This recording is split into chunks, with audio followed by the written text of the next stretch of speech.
বুঝলি ভাই রতন, এবার তো সেইভাবে কিছুই ফসল হলো না, সব বৃষ্টিতে নষ্ট হয়ে গেল। হ্যাঁ, আমারও সেই একই অবস্থা। বউ বাচ্চা নিয়ে এবার মনে হয় পথে বসতে হবে আমাদের। হ্যাঁ, ঠিকই বলেছিস। বাড়ি গেলেই বউয়ের মুখ ঝামটা আর ভালো লাগে না, বুঝলি। এই সময় আবার কে ফোন করলো রে বাবা? হ্যাঁ, হ্যালো। কোথায় গিয়েছো? সেই সকালবেলা গিয়েছো, বাড়ি আসার নাম নেই।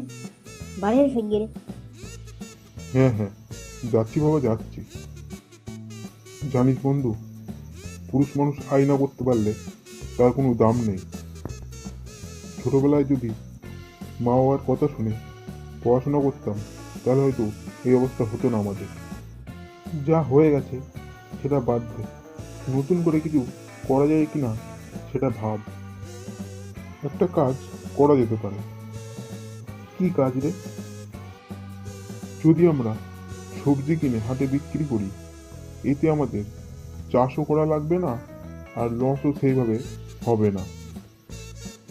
ভালো আইডিয়া দিয়েছিস তো বন্ধু। তাহলে কালকে এই হাট মালিকের সাথে কথা বলবো।